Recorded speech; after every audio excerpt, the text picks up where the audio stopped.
in the last 24 hours, bringing the total now so notified to 1,664,1664. Of those 1,664, 694 of those deaths occurred in a hospital environment, that's 42%. 82 occurred in intensive care, that's 4.9%. 1,501, we have reports of underlying medical conditions of 19.2%. Male-female breakdown is 822 males, 842 females, median age is 84, and the mean age is 81. In terms of intensive care, we've had 410 admissions to date, 36 people as of this morning remaining in intensive care, with no admissions in the last 24 hours. 144 people overall in hospital as of 2 p.m. today with Covid-19. In terms of incident cases notified to midnight, 2nd of June, Tuesday night, at that point 25,104, 3,311 have been hospitalised at some point, that's 13.2%, 410 have been admitted to intensive care, that's 1.6%, 32% are healthcare workers, the male-female breakdown is as before, 43% male, 57% female, and the median age is 48. Then briefly in respect to the clusters in residential care facilities, we have unchanged number at 472 and 258 of which are in nursing homes, also unchanged. The number of cases identified associated with those clusters now stands at 6,725, an increase of 22 with respect to residential care facilities. 5,184 are in respect of nursing home residents, an increase of 14.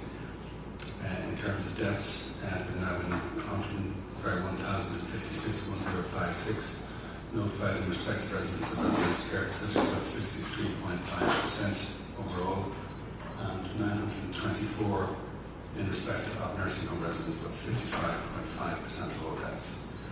And then briefly in respect of healthcare workers, an analysis as of Saturday night just gone. At that point, 8,018 incident cases that accounted for 31.6% of all cases at that point. 302 of whom were hospitalised, giving a hospitalisation rate of 3.8%. 44 have been admitted at some point to intensive care, giving an intensive care admission rate of 0.5%. And the number of people who were healthcare workers who have died still stands at 7, unchanged from last week at 0.1%. So, Philip, in respect to modelling. Okay, so the situation this week remains one of a very low incidence and prevalence of COVID-19 in Ireland, and many markers of the disease are continuing to decline. I'll run through these very quickly because you've seen these charts last week, and the situation this week is that the numbers are lower than they were last week. So this is confirmed cases by day of confirmation, in other words, the number of cases that were confirmed each day at this briefing. Declining the number of deaths confirmed per day, also reducing. If we look at the number of new cases detected per day by the day the swab was taken, again at unprecedentedly low levels, and at this stage, even though there is still transmission of the disease in isolated cases, households and within families, it's at very low numbers, in the order of a dozen to 20 new cases per day emerging in those contexts. So we're seeing a slow decline in cases in all settings, a slow decline at very low levels. We're obviously watching the number of deaths per day, looking back over the full course of the epidemic. We're now at very low numbers, as you appreciate from these briefings, and very low numbers of deaths in residential or congregated settings at this point. You're all aware that not only are the numbers in hospital low, but the numbers of admissions to hospital have now been in single figures for 2 weeks in terms of both admissions to hospital and numbers of people in hospital, and in terms of admissions to intensive care and numbers of people in intensive care. This is a table that I've shown for the last several weeks. So each Wednesday, we look back on the average of the key indicators over the preceding 5 days and take the average. And this demonstrates to us that each week the incidence and prevalence of the disease is lower than the preceding week. You see in red what the highest levels were back in April. So this week, on average, we're looking at 48 new cases being confirmed each day, compared with almost 60 last week. We're looking at, on average, over the last week, there being 178 people in hospital. It's now down to 144, and that was almost 300 the preceding week. We are looking at fewer than 10 admissions per day to hospital, 5 compared to 10 last week. The number of people in intensive care is lower. It's slower to decline for complex clinical reasons, but it still is 37 this week compared to 50 last week. Admissions per day down to 1 on average, and the number of deaths confirmed per day down to 1. With such low prevalence of disease, we've been monitoring the reproduction number of this disease, the effective reproduction number in our society for several weeks now, and the number of cases getting very, very low. It's very difficult to estimate how the disease is spreading in the population, so it's good news that it's hard to estimate what the reproduction number is. We still are confident that it is significantly below 1. So the measures that people have taken to ensure when they are coming in contact with other people that they're not transmitting the virus remain effective. It's possible that the reproduction number is a little bit higher this week than it was the last week. If that's the case, it's marginal. And as I say, it's difficult to estimate under these circumstances. So we're looking at a reproduction number somewhere between 0.4 and 0.7, safely below 1. Our best estimate of what it was last week is around 0.6, and we're confident that it remains significantly below 1. Excellent. Richard. Tony Richard Chambers from Virgin Media News.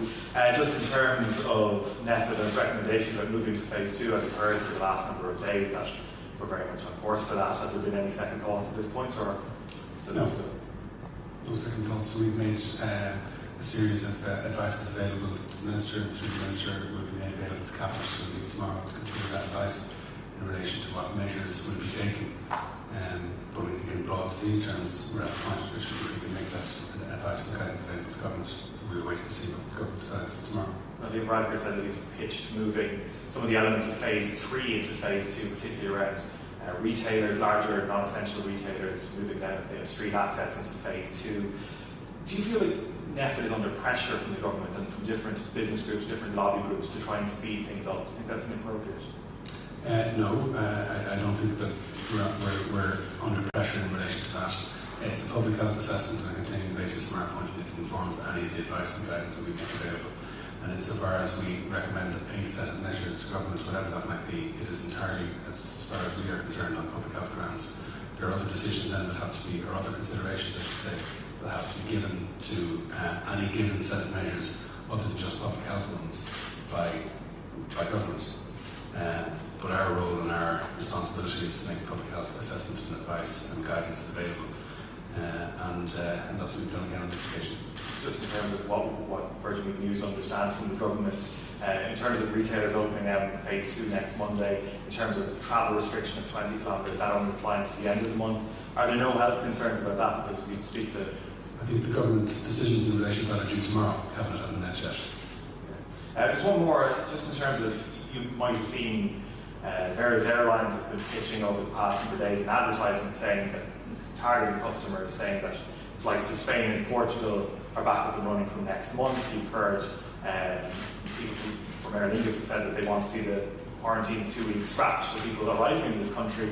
Do you think it's appropriate for airlines to be targeting customers, telling them to essentially book flights for a summer holiday at this point? I think what we are advising the public to do is to listen to our public health advice in relation to non-essential travel, and it remains at this moment in time unchanged. We're advising against non-essential travel from the islands, in other words, people leaving here on holidays and then having to come back to the kinds of arrangements that will pertain here in terms of people coming back from abroad.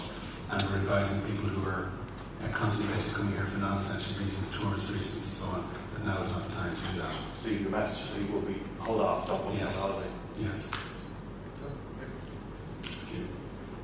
probably from what you. I see the UK are talking about bringing in mandatory face masks on public transport from the 15th of June. I was just wondering, is that anything that you're giving more consideration to in terms of actually making it mandatory? No, we've given consideration to that specific question, and we have not advised on mandatory use of face masks in any particular setting, although public transport is one of the settings which we have advised that the wearing of face masks is something that people should consider. We do provide in our advice for the reality that the evidence is not absolutely clear. We also provide for the fact that for each individual it either may not be possible for that individual for various reasons to wear a face mask. So it's advice rather than something we're going to mandate. Thank you. And just one other question, please, and it might be more Dr. Glynn, but yesterday you gave us figures on the Roma community and people in drug provision and so on. Has there been any breakdown of other ethnicities and how they are suffering from COVID, or indeed people who are dying? I know, again, in other countries, maybe with a large population, there seems to be an impact on BAME populations. Has there been any research like that done here? There hasn't today, but I know the HSE is planning to look at that in more detail over the coming weeks to collect that information, to look at it. For now, they just focus on the community, on the populations and the communities as I listed out yesterday. But there is an intention to look at more detail over the coming weeks. Thank you. Good evening. Just again on the sort of pressure that seems to be building around the acceleration of easing restrictions from the Taoiseach saying some things could be brought forward. Also, IBEC this morning saying we're in one of the most conservative lockdowns still across all of Europe. Is there not a really growing case now to bring the August 10th deadline forward into July 20th? I'm aware, obviously, of those calls in various different sectors, and we understand them. As I said already, our assessments of all of these things are based on public health considerations. I'd like to think on an ongoing basis that we're open to the possibility that where evidence and experience in other countries suggests we should make changes, that we would make those changes. We'd give consideration to all of that and make that advice available to government, and government's going to consider that and make clear what its response to that will be tomorrow. Okay. Again, the Taoiseach saying elements of phase 4 will move to phase 3. Is there anything you could see in phase 4 that you would be open to consider moving forward, such as the 20-kilometre restriction zone coming forward? Would you consider that? So we've given, as I say, consideration to all of those questions today. We've made a number of decisions in respect of the advice that we should give government on all of those issues, and government will make that clear tomorrow. Some people were surprised to hear the Taoiseach characterise it as he was making proposals to NEFIT. Did that kind of characterisation surprise you, that the Taoiseach today was proposing things to NEFIT? No. Is that how the process would work in your view? It's perfectly reasonable that where advice and guidance might be needed, and where there's a value in having that guidance and advice available, that we'd be asked to make advice and guidance available. I think that's our role, it's our function to provide that advice in relation to public health matters. Okay, thanks. Rob Hanrahan, Jody. Can I ask, just, I know it was being considered by NEFIT today about the potential for testing not only close contacts but secondary and tertiary contacts of confirmed cases. Is there any movement on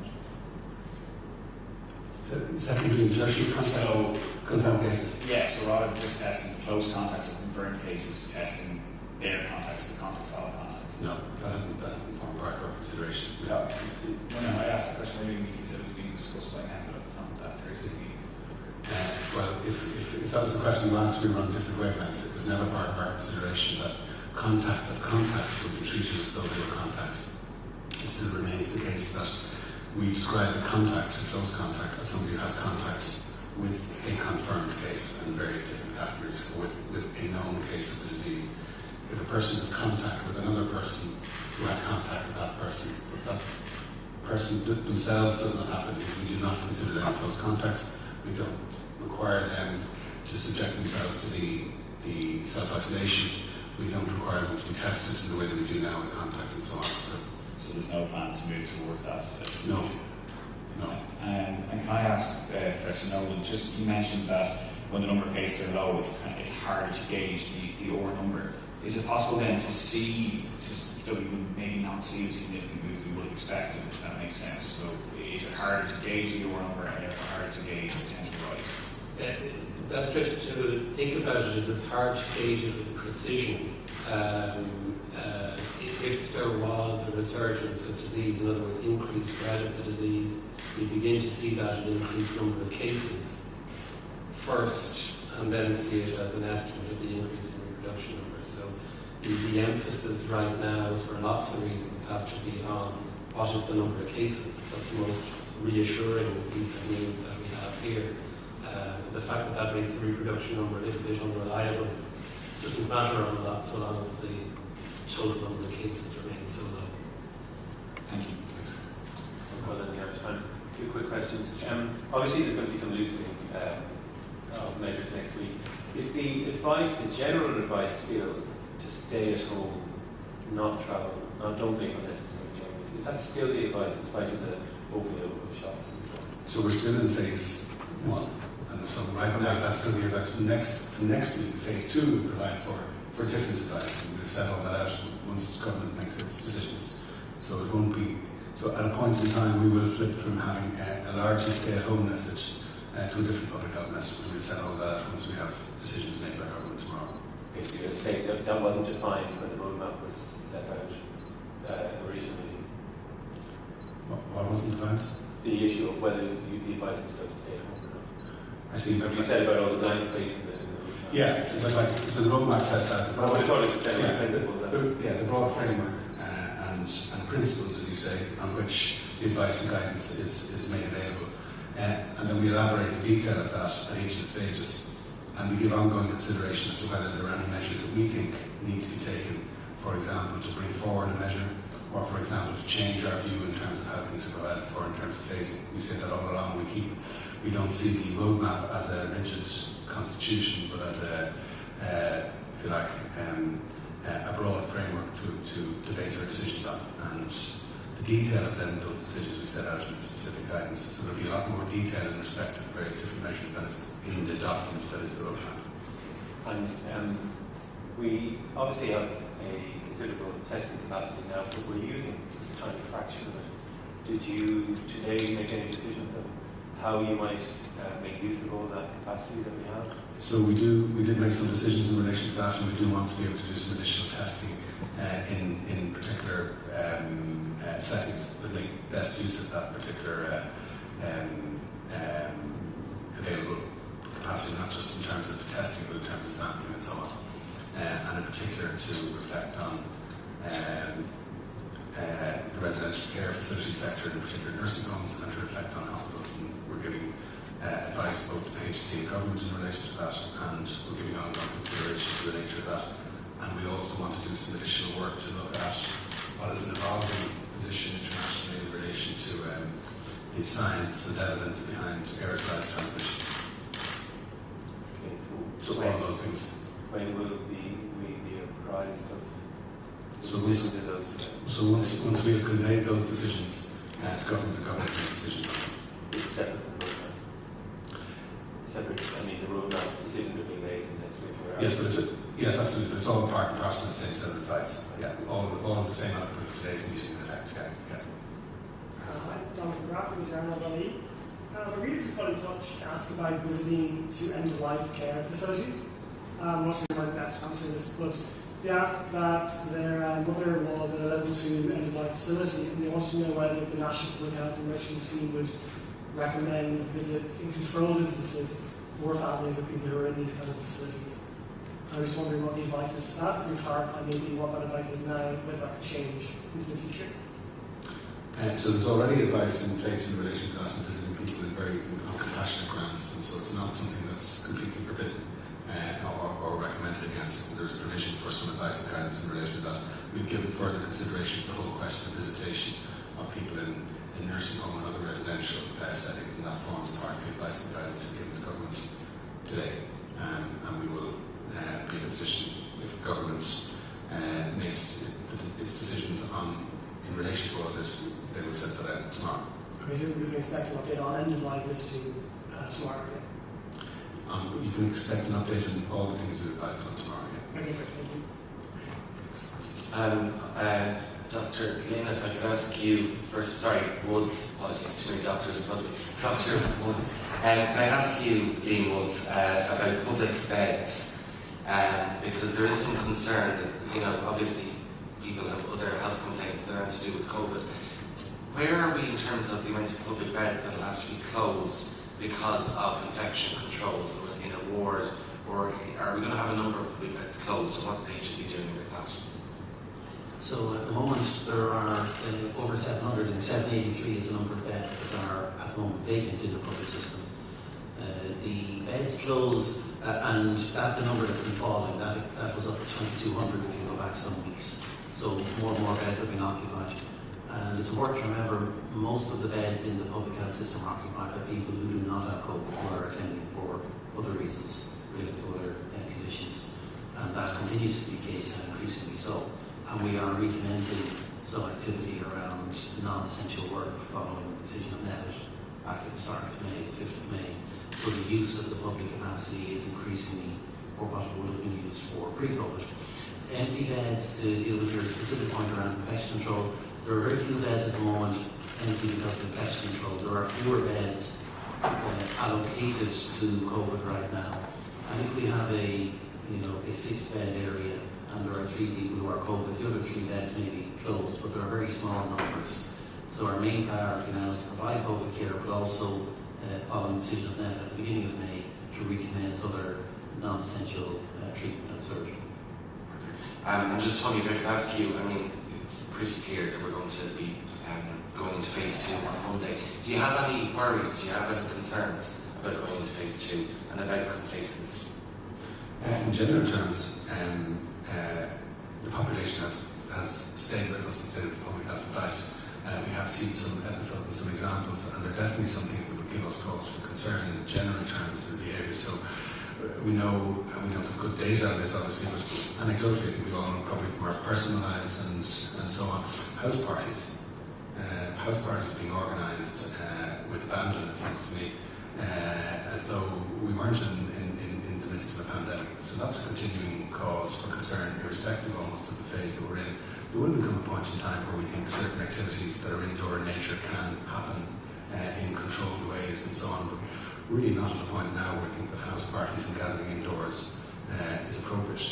And as we move through the phases, our advice will change, and hopefully as we ease the restrictions, we will ease, if you like, the requirements in terms of indoor gatherings, but we're really not at a stage where those kinds of activities can happen. I know a lot of focus has been on some of the external and public gatherings on beaches and platforms and so on dart stations and such places, and those give us cause for concern.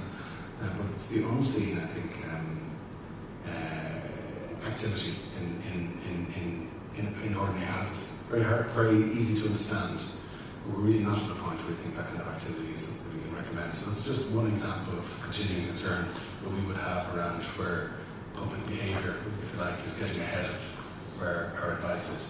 In the main, though, I still stress that all the data that we have and all the impact on disease that we can see is telling us that the public is staying with us for the most part, and the disease conditions are such that we can make recommendations of the kind that we're in a position to make around easing restrictions. And just briefly on those house parties, people who would have them and have gatherings in their homes, they might say, well look, we've all been at home in our house for the last few weeks, we haven't been out working, maybe we've been working from home, the children have been off school or whatever, and we're going to a house where people have also been at home. So we don't see a risk by going to those houses because we haven't put ourselves at risk. So, and they may make those assessments, but that's not a public health assessment. That's people, if you like, I think, rationalising and getting ahead of the kind of behaviour that we're recommending. And I'm conscious that it will appear to people as though we're trying to identify every sort of part of pleasurable activity in life and finding some ways of recommending against it. Individual, personal behaviour, intimacy, house parties, all of these things are things we're recommending against. But there are really good public health reasons why we think now is not the time for some of these activities to happen. And just sort of 2 messages. One is to people who are organising these events, that's one thing. There's a responsibility. But then there are also people who voluntarily attend them, and you can choose not to. And I think we'll be increasing our advice, if you like, around the importance of recognising recognising the conditions that can lead to spread. So in other words, when you're out and about, when you're invited to things, or whether you attend things, to recognise what crowded spaces look like. It seems like a simple thing to say. If you see a crowd, stay away. If you're invited to something which is crowded, stay away. If you're invited to something that you know is not in keeping with the public health advice, stay away. Okay, thanks, Shane. Thank you very much.